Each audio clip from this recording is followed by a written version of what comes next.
Donald Trump, el presidente electo de los Estados Unidos, porque él acaba de anunciar la nominación de Elon Musk, el hombre más rico del mundo, el hombre de Tesla, como secretario de Eficiencia Gubernamental. En la víspera de la Navidad, decirle a un colaborador que se han eliminado 3 instituciones, señores. Que Haití es un país inviable, que Haití es un estado fallido. Ahora Haití ha dejado de ser todo eso para convertirse en un verdadero infierno. Pero un infierno al que nadie le encuentra control, porque en el infierno por lo menos uno sabe que gobierna el demonio. No fue creado por Luis Abinader. Luis Abinader no ha hecho nada en ninguna materia en este país. Nada. Hemos tenido 4 años de retroceso con este gobierno. Porque usted modificó la Constitución, ¿para qué?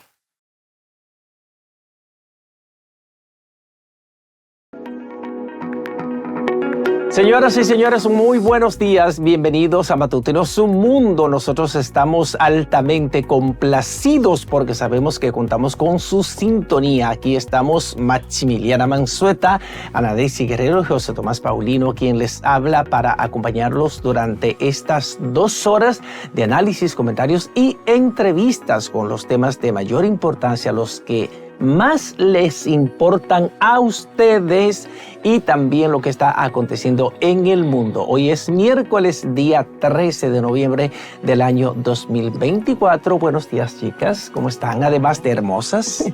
Buenos días, José Tomás. Buenos días, Maxi. Buenos días, República Dominicana. Como siempre, cargados de muchas informaciones aquí en Matutinos Un Mundo, porque nuestro compromiso es mantenerlos a ustedes informados de todos los hechos que han sido noticias el día de hoy y también anoche. Así que qué bueno que ustedes están ahí, pues dando seguimiento a ese contenido de calidad que día tras día Matutinos Un Mundo tiene para ustedes. Señores, muy buenos días a ustedes aquí y a ustedes allá, en casita. Qué bueno que están ahí, como siempre, siguiendo todas las incidencias de este programa. Hoy, 13 de noviembre, Día Mundial de la Bondad. Señores, necesitamos eso, necesitamos bondad, que se está yendo definitivamente.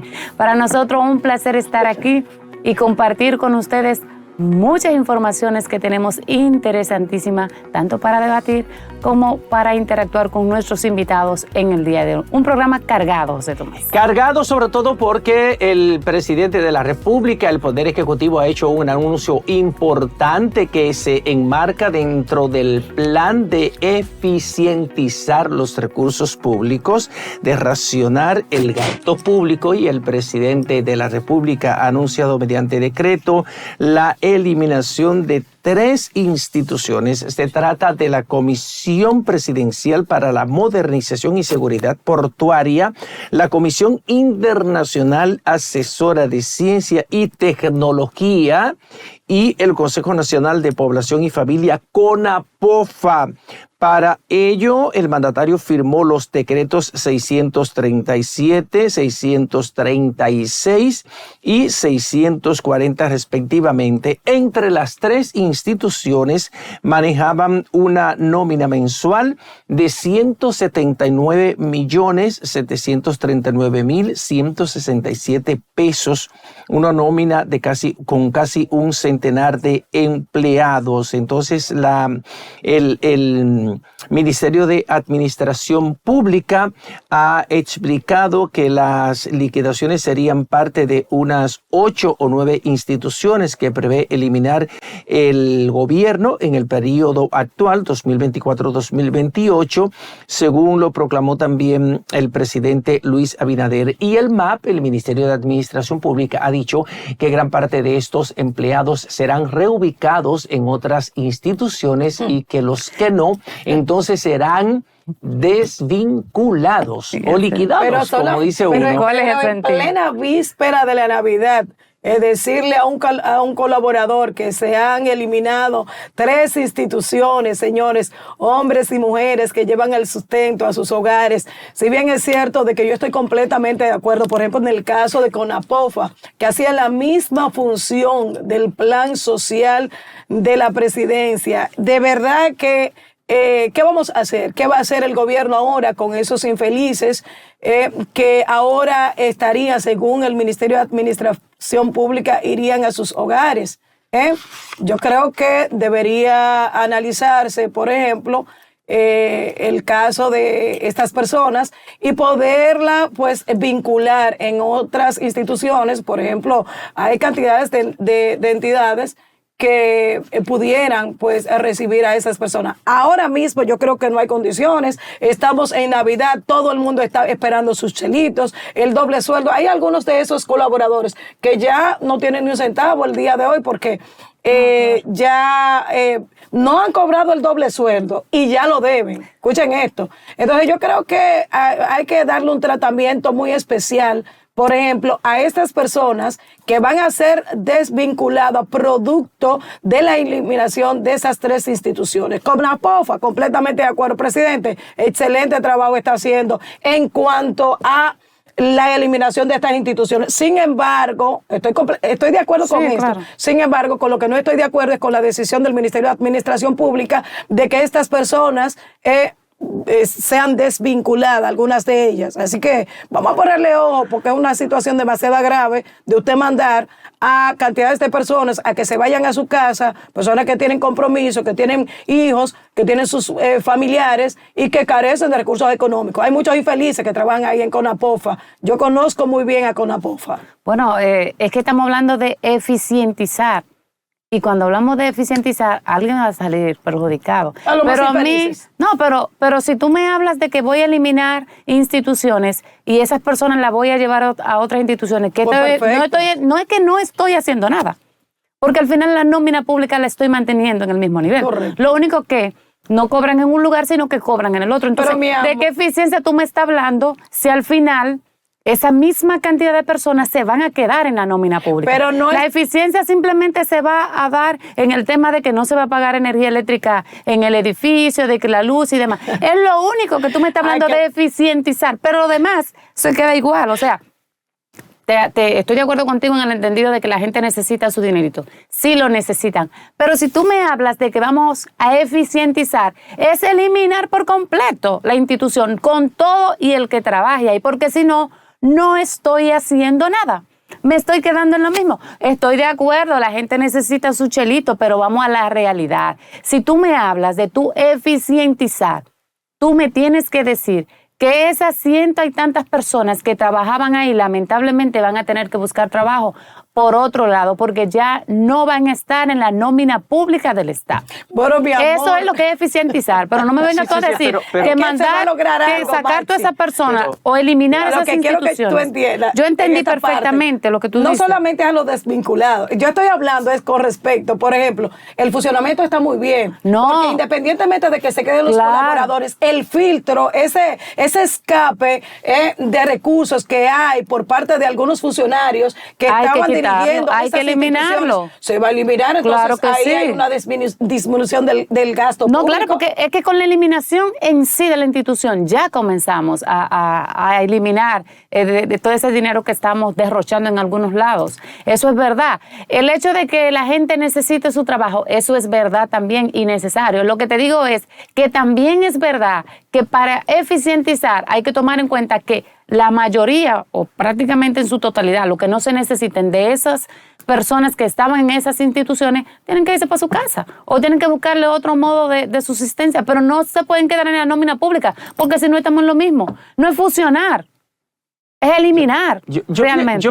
Yo pienso que realmente lo importante es la eliminación de esas instituciones que ya el gobierno entendió que no tenían razón de ser. Correcto. Que a lo mejor en su momento, en el momento de la creación, tenían una pertinencia, tenían un trabajo importante que hacer para el buen desempeño del Estado, pero ya el gobierno decidió eso. Bueno, yo pienso que con esos 179 empleados no habrá grandes problemas, porque aquellos que tengan los niveles de competencia, los niveles de pertinencia y el perfil suficiente, adecuado para ir a otra organización del Estado, pues así lo harán. Y aquellos que no, pues entonces los desvincularán. Y el Estado definitivamente tiene que tomar cuantas medidas sean necesarias para hacer más eficiente el gasto público. Recuerden que no fue posible pasar la reforma fiscal o la ley de modernización fiscal que sometió el presidente de la República al Poder Ejecutivo, y que esos recursos, más de 122,000 millones de pesos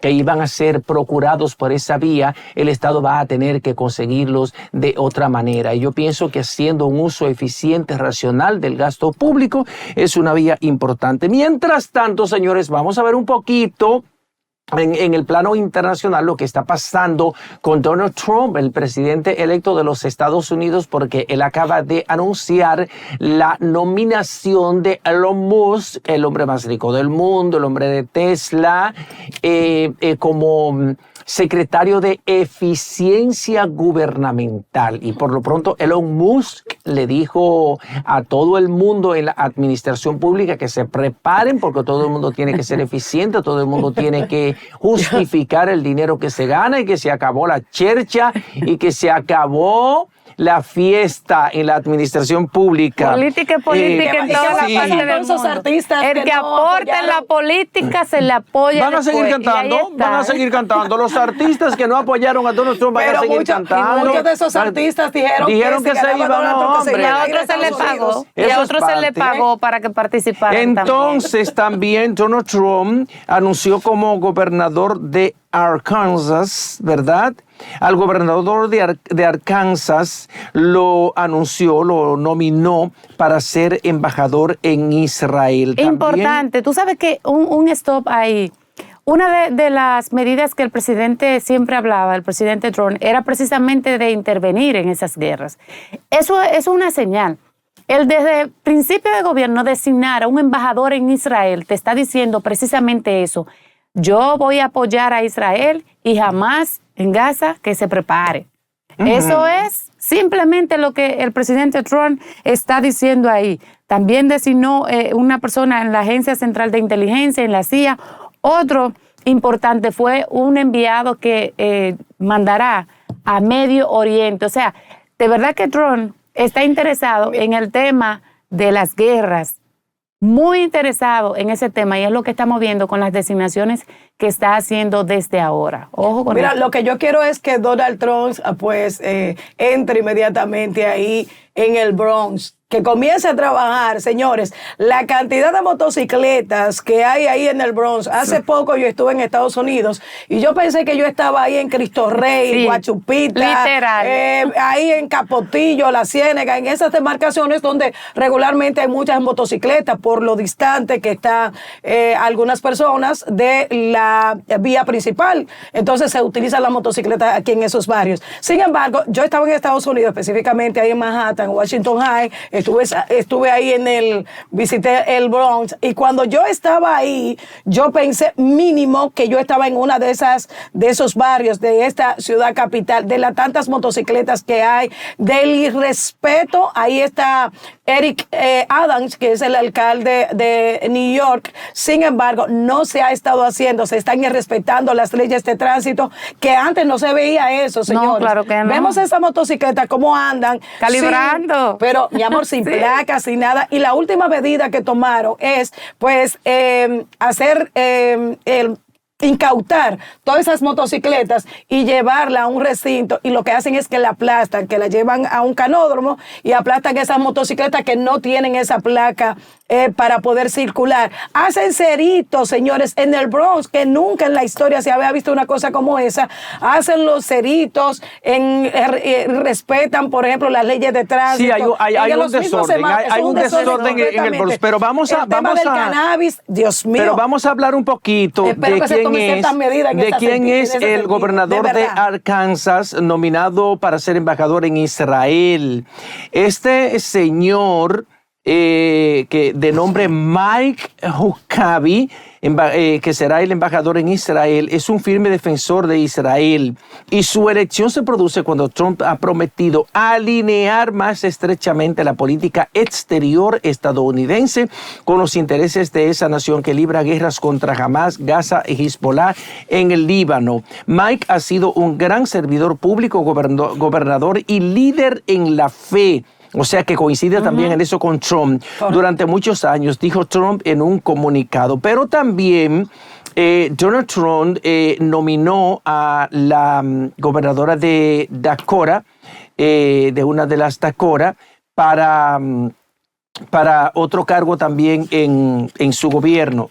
Y eso es importante, que él ya va poniéndole caras a las principales posiciones del Estado. Hay un secretario de Defensa que también sí, hay un secretario de Defensa, como hablamos de Elon Musk, que va a ser el que dirigirá el Departamento de Eficiencia Gubernamental, pero también hablamos de la gobernadora, de la embajadora, de la senadora en Dakota. Y una designación especial o que uno no esperaba tan así, aunque muchos lo decían, la designación de Marco Rubio también. De Marco Rubio como secretario de Estado. Exacto. Es un hombre que tiene grandes conocimientos de geopolítica, de política internacional. Él estuvo trabajando muy de cerca con Bob Menéndez cuando fue presidente del Comité de Relaciones Internacionales del Senado. Es un hombre que tiene todo el perfil para ser secretario de Estado. Muy mediático. Conoce cómo se maneja. Sí, conoce cómo se maneja la política regional, conoce los conflictos internacionales y la lucha de intereses, la lucha geopolítica, y entonces yo pienso que es una designación muy atinada. Trump también nominó, señores, se recuerden que la cadena de televisión Fox News era la más vinculante a Trump, fue la cadena más inclinada a favor de Trump. Entonces Donald Trump ha nominado al presentador Pete Hegseth de Fox News como el secretario de Defensa, señores. Oigan eso. Al presentador Pete Hegseth de Fox News como secretario de Defensa. Es política. Claro. Es política el que apoya en la campaña, es el que recibe el apoyo después de la campaña. Aquí y en cualquier parte del mundo. Pero en este caso, él está siendo muy selectivo, porque independientemente de que esas personalidades hayan apoyado a Donald Trump, hay que destacar la preparación y que cada uno de ellos reúne el perfil para estar en esas posiciones. Pero oigan otro presentador de Fox News, o sea que Donald Trump le está robando dos presentadores importantes a una de las cadenas norteamericanas de mayor prestigio. Él acaba de elegir al presentador de Fox News, Pete Hegseth, también como secretario de Defensa. Bueno, ya lo hablamos eso. Entonces, lo más importante es que Donald Trump le está poniendo cara, ¿Qué cara? Miren, póngamelo otra vez en pantalla. A su gabinete. Miren qué cara le está poniendo. Parece un actor de cine. Oye, pero un hombre muy bien vestido, muy bien parecido. Sí, no, o sea, él va bien, Trump va bien. Los perfiles están bien elegidos. También el de Marco Rubio. Claro. Marco Rubio es un hombre muy buen mozo, un hombre ¿Ustedes recuerdan cuando muy designaron elegante a Carlos de la Mota como representante? Director del Index. Del Index. Ajá. Tiene la misma pose. Carlos de la Mota, sí, Carlos de la Mota. Definitivamente. Que ha trabajado bastante en esa posición. Y bueno, es importante eso porque de alguna manera con esas designaciones anticipadas, antes de tomar posesión el día 20 de enero venidero del 2025, ya el presidente electo Donald Trump nos da una idea, por lo menos por dónde andará la marcha de su gobierno, independientemente de los discursos de campaña, porque una cosa es lo que un candidato presidencial dice en campaña y promete en campaña, cómo lo va a hacer, qué es lo que va a hacer, y otra cosa muy distinta es cuando ya se sienta en su oficina, en el caso de los Estados Unidos, cuando se sienta en la oficina oval, y entonces a su agenda personal, a la agenda que él tiene o a las promesas de campaña, llegan los sectores determinantes, los llamados sectores fácticos aquí en la República Dominicana, los que dominan los intereses en los Estados Unidos, los dueños de los rifles, de las armas, de las farmacéuticas, del petróleo, de los recursos renovables y de las finanzas, y le dicen, ok, señor presidente Trump, usted es el presidente de los Estados Unidos, la nación más poderosa de América. Usted tiene su agenda, usted tiene su promesa de campaña. Aquí está la nuestra. ¿Tú sabes qué me gustó? No, si te das cuenta, la mayoría de las personas que Trump designó son multimillonarios. Son personas con mucho dinero. O sea, Trump está llevando, claro, o sea, y que además han desarrollado tecnología, han trabajado, han invertido millones en Estados Unidos. O sea, que también eso es importante tomarlo en cuenta. A diferencia de los dos presentadores de Fox News, que si bien es cierto, claro, tienen muy buenos medios sueldos, de comunicación, muy buenos salarios, vienen de un medio de comunicación que tienen contratos muy buenos, con mucho dinero. Uno no puede pensar bajo ninguna circunstancia que son multimillonarios, como el caso, por ejemplo, de Elon Musk. Pero Elon Musk y el otro empresario que lo acompaña a él también. Escucha esto, contrarrestaron a muchos presentadores, a muchas cadenas de medios de comunicación que estaban en apoyo de Kamala. CNN, por ejemplo. Entonces, esa es la compensación que ellos están teniendo por el apoyo extraordinario que le dieron a Donald Trump. La política aplicada. Bueno, ellos tienen el perfil. Eso hay que destacarlo. Sí, señores. Y manteniéndonos en el plano internacional, pero en Haití, ¿qué es lo que vamos a hacer con Haití, señores? Ay, señores, Haití de verdad que... porque es internacional, aunque la gente crea que hemos repetido por muchos años que Haití es un país inviable, que Haití es un estado fallido. Ahora Haití ha dejado de ser todo eso para convertirse en un verdadero infierno. Pero un infierno al que nadie le encuentra control, porque en el infierno por lo menos uno sabe que gobierna el demonio. En Haití uno no sabe quién es que gobierna, porque las bandas armadas se han convertido en algo superior al demonio. Eso supera a cualquier deidad del mal, a cualquier engendro del mal, lo que las bandas armadas están haciendo en Haití. Ahora han iniciado una actitud totalmente terrorista, porque eso de tirotear aviones, eso de bombardear aviones comerciales que van a aterrizar al aeropuerto internacional Toussaint Louverture de Puerto Príncipe, eso es una acción terrorista, no hay otro calificativo para eso.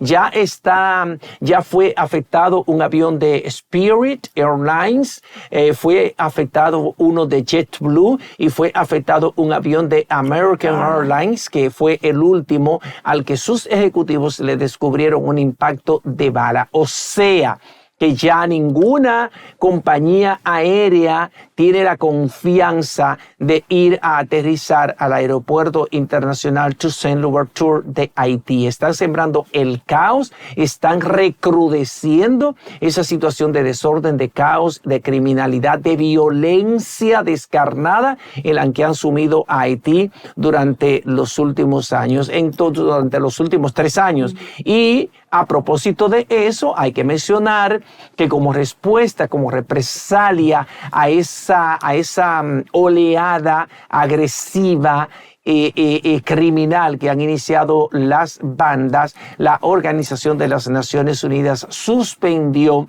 la ayuda financiera y en todos órdenes que estaba prestando a Haití para colaborar con este proceso de recuperación y de rescate y de pacificación de Haití, una pacificación que está tan lejos como que se acabe la miseria. Se lo dije la otra semana que eso iba a pasar. Y miren, ya también los vuelos se suspendieron por un mes, por 30 días. Todas las aerolíneas que entraban a Haití también suspendieron su vuelo desde Estados Unidos. Que otra medida también fuerte, pero necesaria, porque nadie va a estar exponiendo a miles de personas que entran vía aérea a ese país. Cuando lo hicimos nosotros, ¿se acuerdan que nos acabaron y nos condenaron y de todo? Correcto. Ahora lo está haciendo Estados Unidos. ¿Pero por qué lo está haciendo? Por esos actos terroristas que están cometiendo ellos disparando aviones. Entonces, eso se esperaba. Yo lo que creo es que esta ha sido una muestra fehaciente.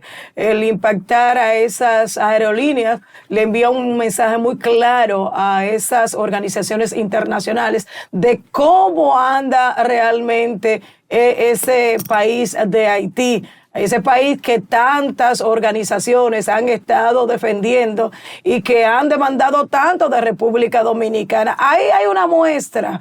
Vayan disfrutando de un poquito de esas golosinas que le está dando Haití a ustedes que defienden tanto ese Estado fallido. La delincuencia, para nadie es un secreto, ha venido arropando a esa nación en vista de que no ha habido una persona que haya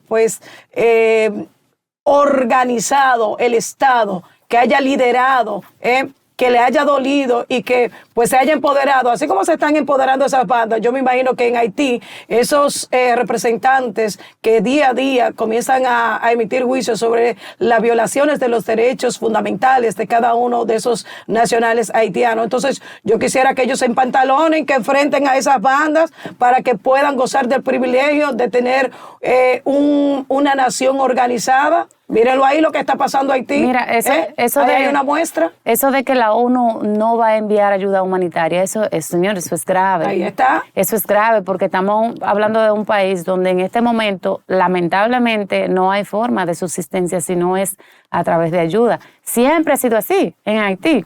Siempre han vivido de las ayudas, del dame. Eso es lo primero que en Haití se aprende.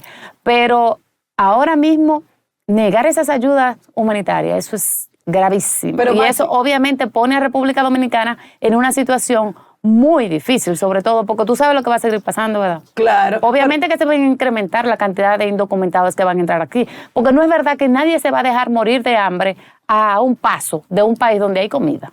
Yo recuerdo que cuando el terremoto ocurrido ahí en Haití, todas esas ayudas humanitarias que llegaban a Haití, señores, esos haitianos son tan especiales, que ustedes lo veían, la ayuda que le daban a ellos, la vendían. Sí. Venían aquí al CESFRON, a la línea fronteriza, en el mercado bilateral, y ellos agarraban y vendían de manera improvisada. Esa ayuda que le daban a ellos, esos son los haitianos. Bueno, son depredadores, donde quiera que llegan, son depredadores. Lamentablemente hay una realidad y para nadie es un secreto eso. Vamos a tener ahora, compartir con todos ustedes una declaración de nuestra ministra de Interior y Policía de aquí de la República Dominicana, Farideh Raful, sobre la situación de Haití. Vamos a escucharla.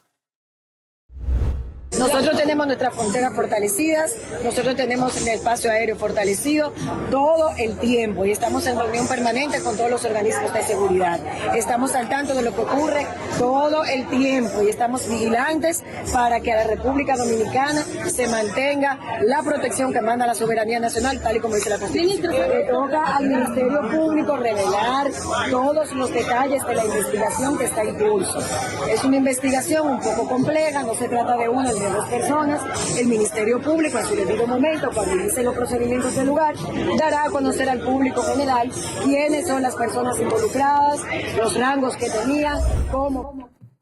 Ahí ella se refirió, ahí le preguntaron sobre la situación de la frontera, dijo que la frontera está totalmente protegida, que está totalmente sellada. Uno duda mucho de eso porque los haitianos siguen entrando al territorio al territorio dominicano con ningún tipo de impedimento. La única condición es que tengan el dinero para sobornar a los militares y a las redes de civiles que se encargan de transportarlos hasta Santiago y otras ciudades como el Gran Santo Domingo y el este del país. Pero la segunda pregunta estaba relacionada con la mafia descubierta internamente en la policía que se dedicaba a vender las municiones de la policía. Y recuerden que cuando dimos a conocer esa noticia aquí en este programa, yo dije que una operación de ese tipo no podían realizarla simples agentes de bajo rango, cabos,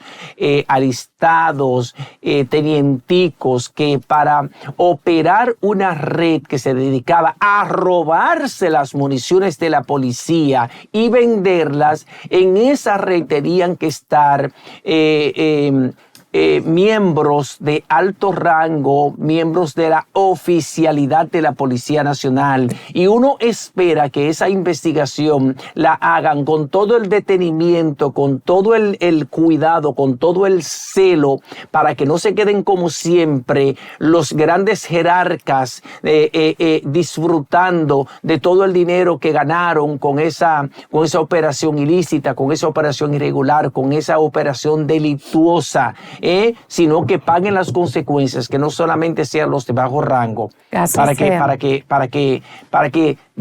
que acaben con toda esa corruptela que existe en la Policía Nacional. Y que hay que decir también que fue la representantes de las Naciones Unidas, el escándalo estalló porque representantes de las Naciones Unidas descubrieron en Haití municiones que pertenecían a la policía de la República Dominicana, y descubrieron armas que habían sido trasegadas desde la República Dominicana hacia Haití, que era lo contrario de lo que acontecía antes, que de Haití traficaban armas hacia la República Dominicana. Tomás, dice Farideh que ella está al tanto de todo lo que está pasando ahí en la frontera y que la frontera está resguardada. Sin embargo, a mí me gustaría saber si Farideh Raful tiene conocimiento del negocio del 2 y 1 y del 3 y 1 y de los 25,000 pesos por cada una de esas personas en ese negocio. A mí me gustaría saber si ella tiene, como ella es una persona muy informada, me gustaría saber si ella tiene conocimiento de ese negocito que hay en la frontera,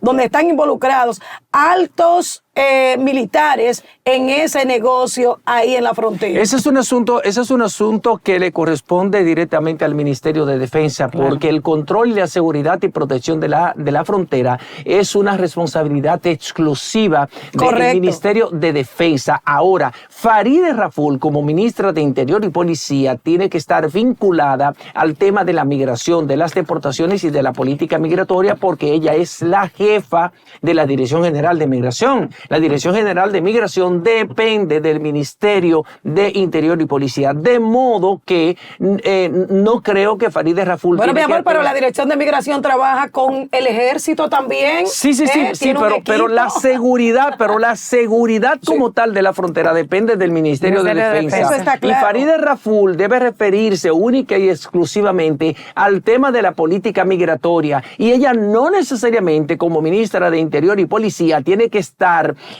informada de manera permanente, de manera cotidiana de lo que está pasando con la seguridad de la frontera, porque ese es un tema exclusivo del Ministerio de Defensa, y para eso tenemos un ministro de Defensa. Bueno, porque que explique claramente por qué se ha reducido la cantidad de los 10,000 haitianos que deberían, según el pacto que se realizó, que deberían deportarse hacia Haití. Bueno, que explique claramente por qué ha existido una reducción extraordinaria de esas deportaciones. Porque no hay dinero, mi amor, no hay dinero. Aquí no hay dinero para eso, y desde el principio se ha dicho, no hay dinero para mantener esa cantidad de personas aquí en el país. Eso lo sabían, que no había ni dinero ni había la estructura logística para garantizar deportar a 10,000 o más de 10,000 ciudadanos indocumentados haitianos hacia su país. Eso todo el mundo lo sabía. Eso fue una pifia del gobierno, eso fue una pifia más, eso fue un error táctico, fue un error de comunicación, fue un error de cálculo, fue un error de todo. Ahí falló todo, porque no es verdad que podemos enviar para Haití a 10,000 ciudadanos indocumentados que se encuentran en el territorio dominicano. Señora, vamos a una pausa. Que diferir en esa parte es que están los mecanismos. Señores, el Ejército Nacional solamente en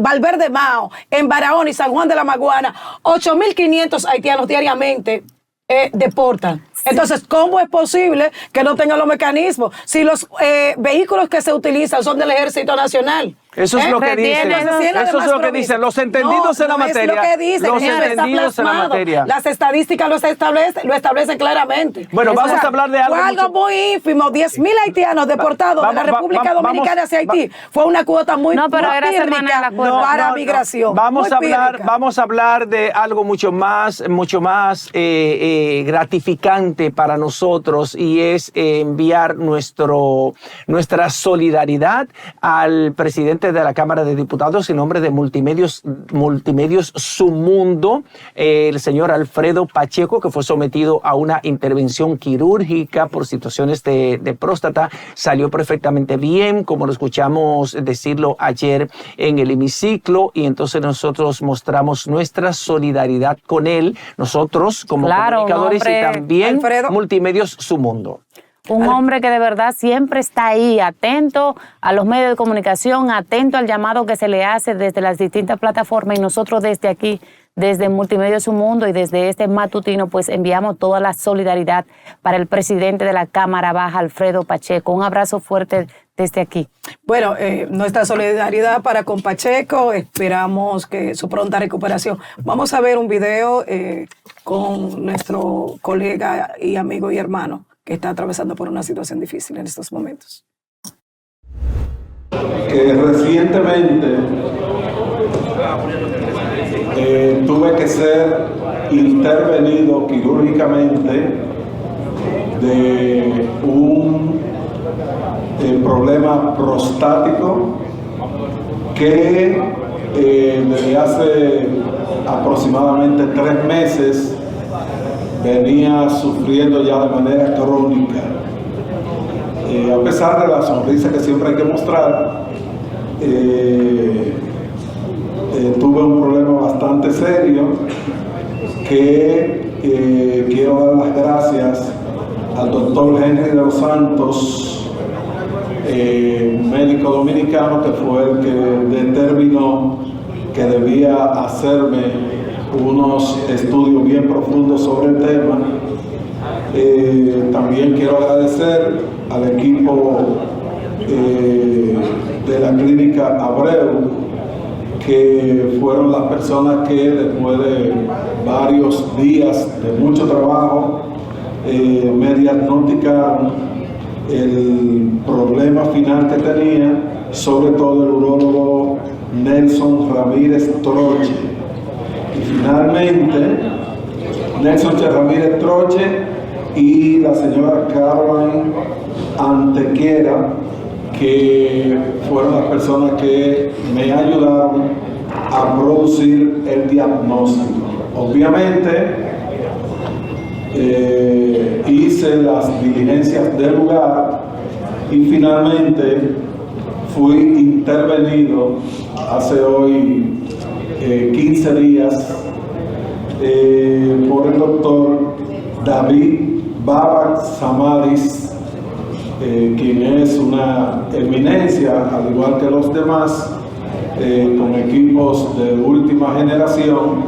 Por eso casi nadie ha notado mi ausencia, y doy las gracias a todos los colegas, compañeros que se habían enterado y que me habían dado siempre el aliento, y lo informo públicamente porque ya anda un rumor, y para que no se vaya a decir cosas más grandes de lo que son, nosotros hemos querido dar la información de manera pública. La cirugía fue una cirugía radical de próstata. Hasta el momento, mi próxima consulta está para aproximadamente el día 10 de diciembre, lo que indica que hemos ido evolucionando correctamente, y con Dios delante, este parece ser un tema superado ya por nosotros, y gracias a cada una de las manos. Ahí están dadas las aclaraciones, la información de parte del presidente de la Cámara de Diputados, nuestro amigo Alfredo Pacheco. Es un hombre ejemplo de honestidad, de sensibilidad social y de solidaridad. Ha dicho muy claramente que fue sometido a un proceso quirúrgico para una situación de próstata y que todo ha salido perfectamente bien. Parecería ser que utilizaron el sistema de cirugía robótica, por eso él ha dicho que no ha tenido que ausentarse de sus responsabilidades en la Cámara de Diputados. Con eso nosotros nos vamos a una pausa comercial. Cuando regresemos tendremos aquí sentado a nuestro invitado César Fernández, miembro de la dirección central del partido Fuerza del Pueblo, uno de los verbos más fuertes, de los más ardorosos defensores que tiene ese partido. Ya venimos, quédense con nosotros.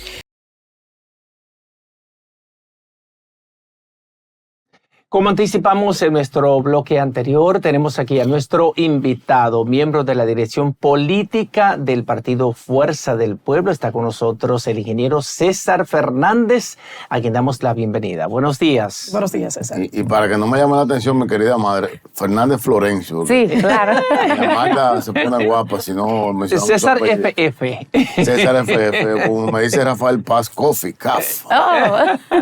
Bueno, quiero agradecer, ¿verdad?, la invitación siempre a su mundo, que ya es una tradición que tenemos por aquí, compartiendo con ustedes, y sobre todo ahora en esta, podríamos decir, en esta nueva etapa del espacio, donde se integra un gran amigo, el comunicador, Graimer Méndez, que de verdad lo felicito y le exhorto, le deseo todo lo mejor.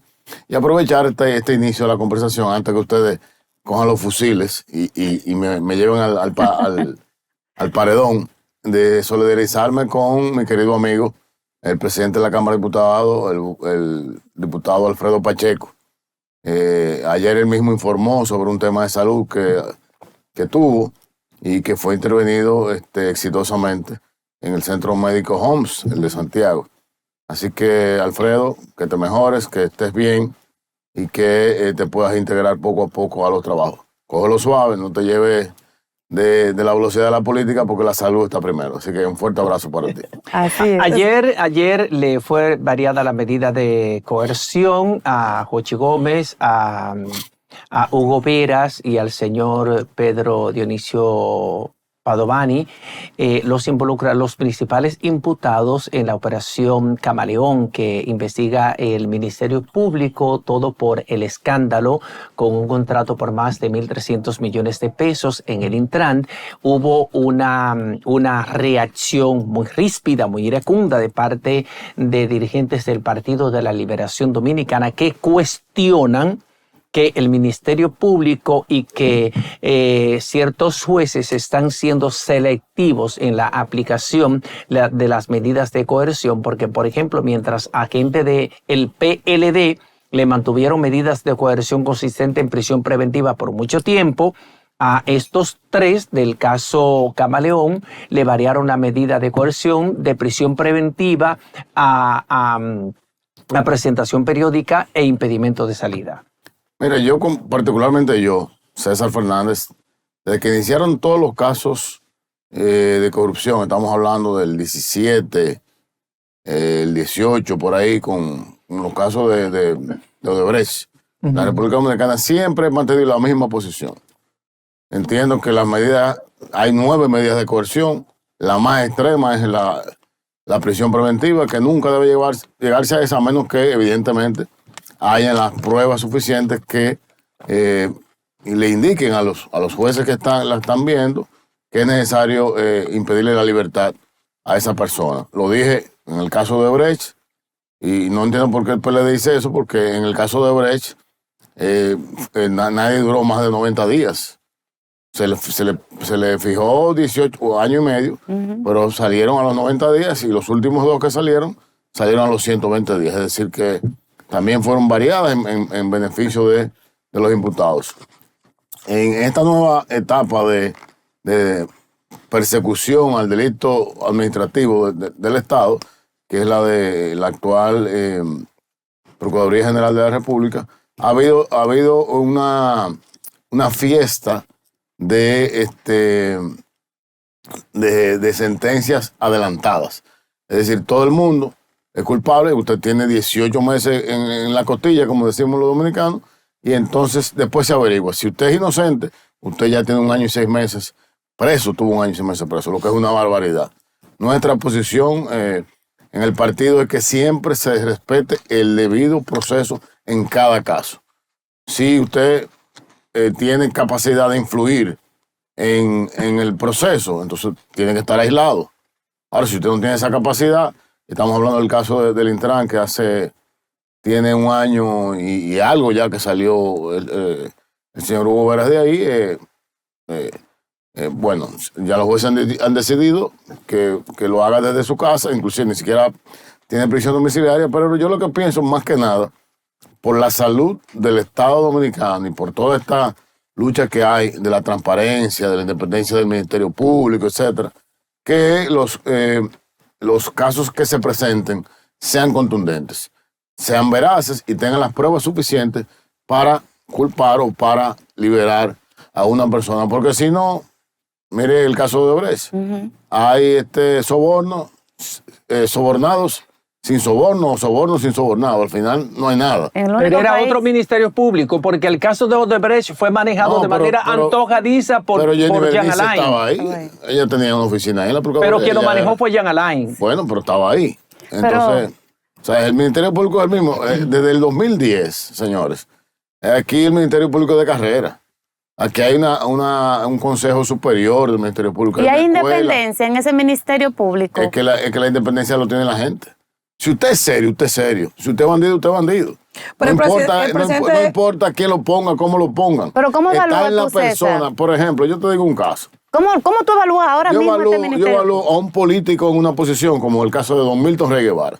Tuvo la capacidad de quitarse el traje de político, fue senador por la provincia de Samaná por el PRD, fue miembro del comité ejecutivo del PRD, pero en el momento que le tocó servirle al país, desde una posición donde el país entendía que él tenía la capacidad, lo hizo magníficamente.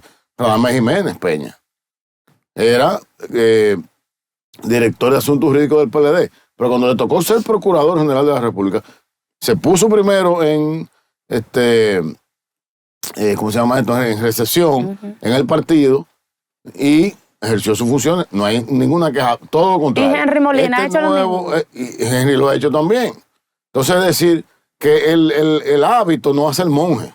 O sea, usted tiene que tener las condiciones morales, éticas, la capacidad profesional para ejercer un puesto. Entonces, eso es lo que va a determinar si usted es independiente o no. Es hasta dónde usted puede ejercer los límites del poder. No, César, pero el presidente Luis Abinader ha dicho que hay una justicia independiente. Entonces, ¿qué opinión le merece eso? Bueno, yo no entiendo cómo él puede decir, y lo dijo durante sus primeros 4 años, que uno de los logros de su gobierno era que la justicia era independiente. Entonces no es un logro de su gobierno. Es un logro de las reglas de juego de la justicia, que son la Constitución y la ley orgánica del Ministerio Público. Pero y eso fue creado en el 2010 por Leonel Fernández.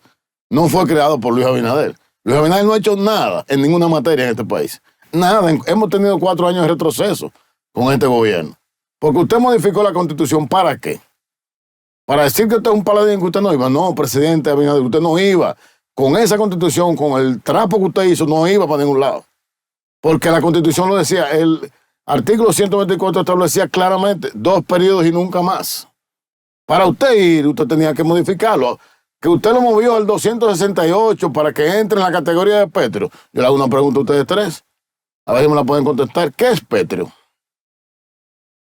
Pétreo es la dificultad. ¿Un artículo pétreo qué es? La dificultad para la modificación. Ninguna dificultad. Usted tiene mayoría calificada en 4 años y lo va a cambiar. Y los llamados candados también. Entonces, lo pétreo existe cuando un país tiene la madurez democrática y la madurez institucional para decir, esto no se toca, no se toca. Y eso va a depender de los mandatarios que subsigan en el futuro. No depende de que yo soy el paladín de la justicia y le puse candado. Usted no puso nada, Abinader. Usted no hizo nada. Pero lo primero que usted hizo fue que violó la propia Constitución. Esa Constitución del 2010 decía cómo ella misma modificarse. ¿Cómo se modificaba? Cuando usted tocaba un artículo de derechos fundamentales con un referéndum, y usted lo que hizo fue que puso un transitorio, un bypass para no cumplir con la ley. Entonces, no hizo ningún aporte. Ustedes recuerdan, ustedes que somos más o menos contemporáneos, cuando aquí se hablaba de una reforma constitucional, este país se paraba. Sí, sí, correcto. El país estaba atento porque estamos hablando de cambiar la forma del pacto social que tenemos como país. Es decir, estamos cambiando nuestro acuerdo general de nación, nuestra ley de leyes. Todo el mundo estaba atento. Hasta a los más jóvenes, los que más nos interesa. Espérate, aquí van a modificar la Constitución. Esto me puede afectar de una forma o de otra. Eso pasó desapercibido. ¿Por qué? Porque fue un soberano disparate lo que hicieron. César. Un soberano disparate. No le hicieron un aporte. Ahora que él quiere, en su supuesto legado, decir que él hizo la constitución más moderna del país. La constitución más moderna la hizo Leonel Fernández, que tocó los 277 artículos, que conversó con la prensa, con los medios de comunicación, con las iglesias, con las escuelas, con los clubes, con los sectores sociales, con los empresarios, durante 2 años. Vinieron especialistas de fuera, especialistas dominicanos, todo el mundo colaboró en esa moderna constitución, que todavía, señores, todavía hemos sido tan irresponsables, los gobiernos que han pasado después de que el presidente Fernández salió del poder, que hay todavía unas 70 leyes pendientes para adecuar esa constitución. Y no se ha logrado. Entonces no se han preocupado, oye, no han tenido la capacidad de decir, pero ven acá, vamos a cerrar este ciclo. Para hablar de una nueva constitución, vamos a cerrar el ciclo de la vieja, porque probablemente esas leyes que están ahí van a resarcir las necesidades que tiene la población ahora. Pero no piensan en eso, lo que es el que yo quiero hacer, el que yo hice, yo no puedo hacer lo del otro. No hago el metro porque lo hizo Leonel, tengo que hacer un columpio volador que se llama teleférico. No hago el metro, tengo que hacer un monorriel porque esto es el sello mío. Hermano, sean maduros. El presidente ahora está eliminando instituciones. Ayer el otro decreto se eliminó esa es la mentira más grande de este país. ¿Por qué? Escucha, busquen la semanal. Dice el ministro de Hacienda, dice el presidente Abinader, vamos a congelar la nómina, dice el ministro de Hacienda. 5 minutos después el presidente dice, sí, la nómina se congelará a lo que tenemos en agosto de 2024. Ok, o sea, tú estás diciéndome que los 100,000 empleados más que tú le metiste al país en los últimos 4 años se quedan en la nómina. Entonces tú coges la Comisión Presidencial de Apoyo al Desarrollo Provincial y la llevas al INVI. Pero los empleados se quedan, entonces ¿dónde está el ahorro? ¿Dónde está el ahorro? Porque tú no cancelaste a nadie del Estado. Tú fusionas instituciones, que lo que va a pasar es el presidente de la Comisión Presidencial de Apoyo al Desarrollo Provincial o el Desarrollo Barrial que pasan al INVI, ahora dependen de un ministro. Antes tenían la autonomía de ejecutar planes, proyectos de manera independiente, sencillamente con la orden del presidente o con el plan de trabajo que hayan definido. Ahora tienen que parar al ministro. Entonces va a haber más burocracia y va a haber menos cosas positivas para el pueblo. Entonces, es que no sabe, oye, este presidente Abinader llegó a un barco que iba derecho, pero lo ha puesto ahora a dar vuelta a lo loco, no sabe para dónde va. Entonces, el que no sabe para dónde va, nunca va a llegar a ningún sitio. Pero el presidente Abinader dice que este es el gobierno del cambio. El cambio, claro que sí, el cambio, 100,000 empleados nuevos, 26,000 pensiones solidarias, 100,000 millones de incremento de sueldo en 5 ministerios, 11,000 millones de pesos en publicidad, 6,000 millones de dólares en importación de alimentos, cuando eran 3,000, quiebra de productores de plátano, quiebra de productores de arroz, quiebra de productores de pollo, quiebra de productores de cerdo. Vayan a Licey al medio, ahí o a Moca, y pregunten por quiénes estaban produciendo pollo. Una familia que yo quiero muchísimo, la familia del general Nasir Tejada, productores de pollos históricos de Moca, cerraron. Entonces, cerraron, usted tuvieron que cerrar. Usted se opone. Entonces, ¿cuál es el cambio? ¿Usted se opone al otorgamiento de las pensiones solidarias? Totalmente. Pero las pensiones solidarias son para personas de escasos recursos económicos que viven en lugares vulnerables. ¿Usted cree que si históricamente aquí se han dado 5,000, 3,000 en un periodo de 4 años, de repente se den 26,000 y todas se dieron previo a las elecciones? Vamos a analizarlas, a ver. Yo estoy de acuerdo que el que lo necesite se le ayude, pero tampoco podemos tener un gobierno de parásitos. Los planes sociales porque todo el mundo no puede vivir del gobierno aquí. Entonces, ¿cómo usted abordaría la desigualdad socioeconómica? ¿Cómo la fuerza del pueblo pudiera abordar la desigualdad socioeconómica del país? Nosotros tenemos un plan que se presentó. El presidente Leonel Fernández presentó 2024 propuestas. Por ejemplo, el caso de la reforma fiscal. Vamos a verlo. ¿Qué hizo el gobierno? Vámonos por los mangos bajitos. Vamos a coger a los más tontos, por no utilizar la otra palabra, y vamos a cobrarle más a ellos. ¿Qué buscaba el gobierno con la reforma fiscal? 1.5 del Producto Interno Bruto, 122,000 millones de pesos. Vámonos al sector eléctrico. Año 2024, subsidio del sector eléctrico, 124,000 millones de pesos. Evidentemente, de golpe y porrazo no vas a poder reducir ese déficit del sector eléctrico, pero sí puedes llevarlo a un 70, a un 80% de eso. Ahí tienes unos 30 mil millones de pesos. ¿Pero por qué ese déficit se mantiene? Porque esta gente no invirtió un peso. Señores, las EDES no tienen contadores. No, ¿sabes lo que es que las EDES no tienen contadores? ¿Sabes cómo consiguen contadores? Van y te cortan la luz a ti y con ese contador van y se la ponen a otro. O sea, es una cosa insólita. Eso se llama el mayor nivel de incapacidad que ha tenido algún tipo de gobierno, lo tiene este gobierno. Entonces ahí tienes el déficit del tema eléctrico. Vámonos al ITEVIS. El costo del ITEVIS, de la elevación del ITEVIS, anda por los 40 mil millones de pesos. El ITEVIS, el impuesto sobre la renta anda por los 30 mil millones de pesos. El impuesto sobre la renta a empresas anda por los 35 mil millones de pesos.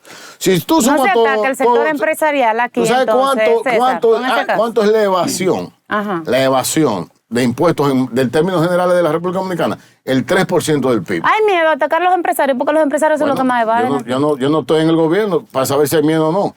Yo lo que estoy diciendo es que hay otros mecanismos para buscar mucho más que lo que andan buscando de la reforma fallida fiscal de este gobierno. ¿Por qué? Porque son tontos, no entienden y son incapaces. Entonces, en vez de ser eficientes, usted me preguntaba cómo podemos mejorar. El Banco Central tiene diferentes datos. Del 53 al 57% es informal en la República Dominicana. Sí. Meta a esa gente al sistema. El Banco de Reserva debería de estar metiendo a esa gente al sistema porque ha demostrado ser eficiente el Banco de Reserva. Y, por cierto, felicito a su presidente que ayer rindió un informe y bien, los datos que presentó muy bien. Pero deben enfocarse también en los más pobres. Yo estuve recientemente en una feria de la construcción en Medellín, Colombia, y me sorprendí. Señores, en la calle, en los mercados, el que yo le compraba una estampita de que yo quería traer de recuerdo, una carterita, qué sé yo, artesanal, tenía un verifón. En una casetica que el verifón costaba más que la casetica. Y eso se llama insertar al informal en el mercado formal. Entonces usted le cobra una cosa mínima, pero lo entra en la seguridad social. Ya no hay que darle pensión. Usted lo tiene ahí. Pero ¿y por qué en el gobierno? Lo bancariza. ¿Por qué en el gobierno de Leonel Fernández no se llevó a cabo ese tipo de práctica entonces? Claro que sí. ¿Cuándo empezó Promipyme? ¿Cuál es el objetivo de Promipyme? El objetivo de Promipyme es a las pequeñas empresas bancarizarlas y entrarlas al sistema. Se ha desvirtuado. Y eso Promipyme se creó en el gobierno de Leonel Fernández. Ahora, lo han dejado del tamaño que nosotros lo dejamos. No han tenido la capacidad de expandirlo. ¿Por qué? Porque lo ponen para darle préstamo a compañeros. Entonces, así no. Ha habido un tema que ha generado muchísima inquietud en estos últimos días y es porque es un tema muy delicado, es un tema muy sensible en la República Dominicana, el tema vinculado a la política migratoria de la República Dominicana. Y sobre todo hablo de que ha habido inquietud por las declaraciones que ha ofrecido un expresidente de la República como el ingeniero Hipólito Mejía, que ha favorecido a los ciudadanos haitianos que están de manera indocumentada aquí en la República Dominicana y que están trabajando en la actividad agrícola, en la actividad en la construcción, lo que también había dicho el ministro de Agricultura, Limber Cruz, que es una persona del estrecho círculo de Hipólito Mejía. Ellos dos están defendiendo que a esos ciudadanos haitianos que ellos tienen, sobre todo Limber Cruz, en sus fincas agrícolas productoras de plátano, les entreguen documentación, un carnet, por ejemplo, que le dé carácter de legalidad a su estancia en la República Dominicana. ¿Cómo evalúa usted esa declaración? Porque de alguna manera esa posición de Hipólito Mejía choca con la política migratoria, con las deportaciones masivas que está realizando el gobierno del presidente Luis Abinader. ¿Qué ocurre? Nuestra ley migratoria no ha sido aplicada en los últimos 10 años de manera correcta. O sea, las deportaciones, cada vez que, por ejemplo, el presidente Luis Abinader, los 4 años pasados, cada vez que había necesidad de subir puntos en las encuestas, se iba a la frontera y utilizaba la frontera como un de capital político. Eso es lo que hizo Abinader con la frontera y con la migración. Entonces, recuérdense que en un momento estaban sacando mujeres embarazadas, que de hecho tengo entendido que organismos internacionales se quejaron de eso. Es un abuso, una barbaridad. No hemos aplicado de manera correcta nuestra ley migratoria. Y súbitamente no lo vamos a hacer. Es insostenible repartir a 10,000 haitianos a la semana. Es insostenible. Eso no lo aguanta nadie. Y hay una mafia ahí. Si antes eran 15,000 pesos por entrar, ahora son 25. Porque al aumentar la demanda, claro, el precio sube. Entonces, ¿qué yo pienso? Yo no estoy... Pero ¿y cómo es que entran? ¿Cómo es que entran? O los guardias lo dejan entrar, los oficiales de migración lo dejan entrar, pero vamos a estar claros. Entonces o sea, están en contubernio tanto el ejército todo como, el mundo. como todo, migración. Todo el mundo, pero ajá. Yo te estoy diciendo, o sea, yo tengo un amigo que tiene una construcción que él en la nómina tiene 15 mil pesos para cada haitiano que se lo quitan de la obra.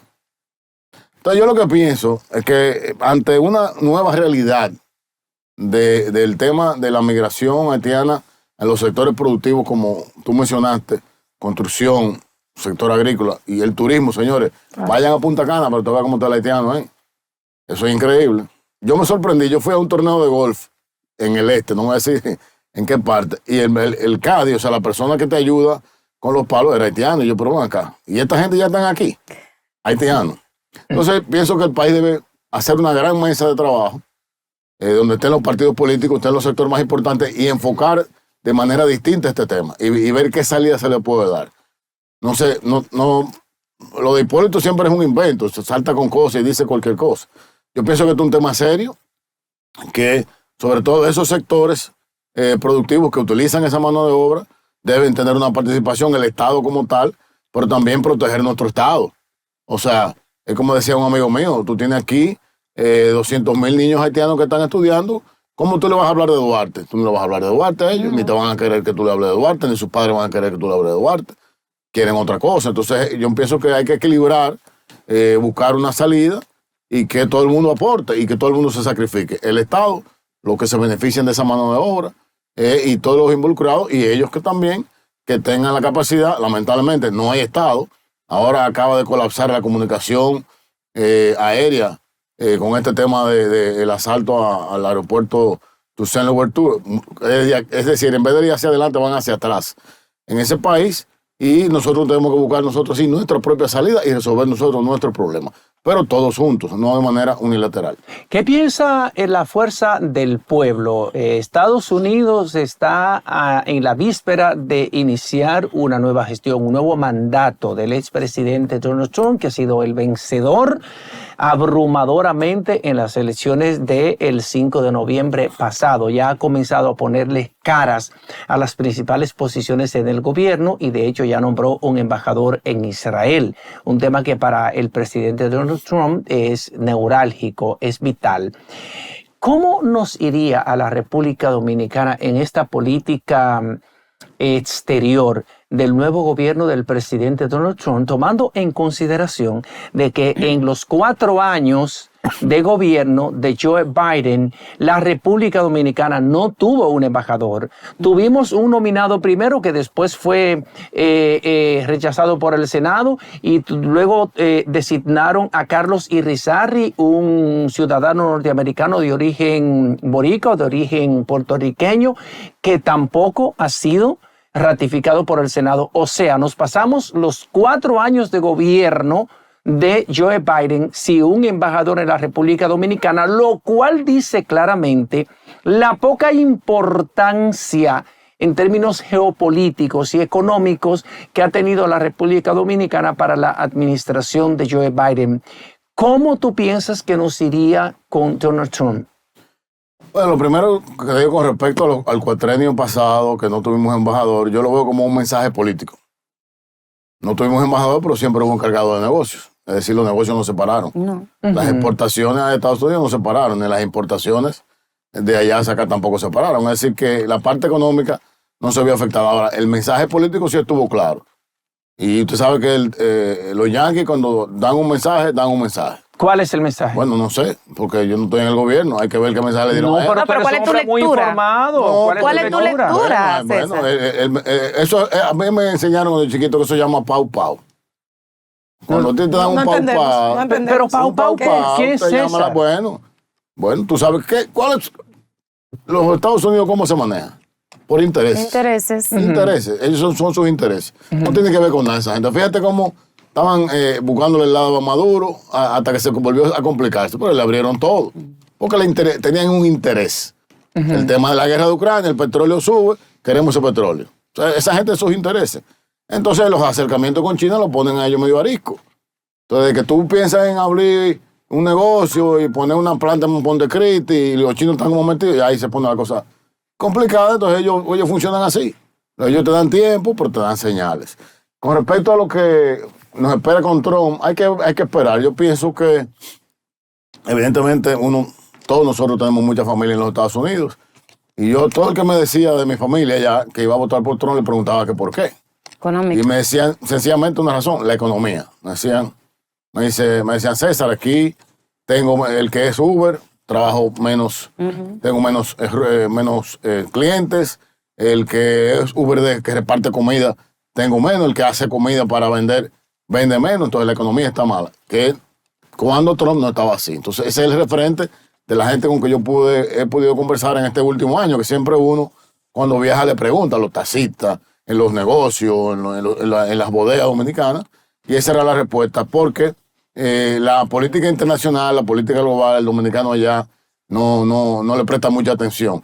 Ellos producir su dinerito para seguir mandando 10 mil millones de dólares en remesa. Y a esos dominicanos que mandan 10 mil millones de dólares en remesa, Luis Abinader lo engañó, como engañó al resto del país, porque no le han quitado los 10 dólares, no le han permitido facilidades para traer a sus muertos. Es decir, no hay ningún tipo de facilidad. Le ofrecieron un edificio en Nueva York para las oficinas, tampoco nada, sé que Luis lo engañó. César, como a todos. ¿Cómo está la Fuerza del Pueblo actualmente? El presidente Fernández, la cabeza de ese partido, y por lo que vemos se va a mantener por muchos años siendo la cabeza de ese partido, porque no vemos así como un liderazgo emergente dentro del mismo que pueda decirse, este será el sucesor del presidente Fernández. ¿Cómo estamos ahora mismo? El Partido Fuerza del Pueblo está, yo te diría que en su mejor momento ahora. Estamos justo en el centro de nuestro segundo congreso ordinario, que lleva por nombre Dr. Franklin Almeida Rancière, y estamos analizando, señores, 21 temas. Estamos analizando 21 temas en 21 mesas, compuestas por miles de compañeros del partido. En el caso nuestro, nos ha privilegiado la comisión organizadora del Congreso de coordinar la mesa número 2, que es la que tiene que ver con la línea organizativa del partido y la línea electoral de cara al próximo cuatrenio. Entonces ahí estamos los compañeros analizando todos los articulados con el que la Fuerza del Pueblo nació, viendo qué cosas mejorar, qué cosas cambiar, pero sobre un debate interesantísimo, democrático, participativo. En la mesa nuestra yo me gozo los encuentros, porque hay compañeros de Madrid, de Italia, hay compañeros de Elías Piña, compañeros de La Romana, compañeros del Gran Santo Domingo, de Argentina, de Chile. Entonces tú te encuentras que ellos viven diferentes democracias a la nuestra. Entonces llevan a la mesa esas prácticas y es bien interesante. Pero así tenemos la mesa de los estatutos del partido. Tenemos la mesa de seguridad ciudadana, la mesa de la juventud, la mesa de tecnología, la mesa de comunicaciones, marketing, mercadeo, propaganda, la mesa de las mujeres. O sea, son 21 temas interesantísimos que el partido está, vamos a decir, como dirían ahora tecnológicamente, haciendo un update, un refresh de todo eso. Y inmediatamente concluya este congreso, inicia el Congreso Profesor Manolo Tavares Justo, inmediatamente concluya a principios del año que viene, iremos a ese Congreso elector. Ahí tú decías que no hay sucesor para Leonel. Yo pienso que la gente no se suplanta a la gente. Yo pienso que las ideas se fortalecen. Y el pensamiento de Leonel, que es del presidente Fernández, que es el que, vamos a decir, la ideología principal de nuestro partido, con la base del bochismo, yo pienso que el pensamiento progresista, con la base ideológica de Bosch, es lo que le dio el nacimiento a la Fuerza del Pueblo, pero te aseguro que nuevas ideas llevadas por los jóvenes ahora en este Congreso César, van a enriquecer nuestro partido. Y las antorchas se pasan en su momento. El presidente cuando lo cree necesario, ya la pasó una vez, pero lo traicionaron. Entonces él dice, bueno, ya la pasé, me traicionaron, tuve que retomarla. Entonces, ahora te aseguro que va a ser mucho más cuidadoso cuando la pase de nuevo. Bueno, dentro de esas nuevas ideas que usted está puntualizando, estaría ahí Omarcito Fernández como candidato a la presidencia para el año 2028 por la Fuerza del Pueblo. No solamente, nuestro partido es totalmente democrático. Ahora se va a elegir el presidente del partido. Vamos a empezar por ahí. Usted va a tener la capacidad de inscribirse y participar en una elección con nuestro padrón de nuestro partido, por lo que usted opte, y llegará el momento. Los tiempos son perfectos. Yo he aprendido algo con el presidente Leonel Fernández, que es que usted no aspira a las cosas, sino usted debe estar preparado para los cargos. Si usted está preparado para los cargos, cuando llegue la oportunidad, pero mira, fulano está preparado. Entonces el tiempo te lo dice. Pero se ha socializado. Ahora, estar preparado para un cargo como presidente de la República es algo muy serio, desde mi punto de vista. No es que yo sea popular, no es que yo sea famoso en redes sociales, eso yo no lo veo tan fácil como esto.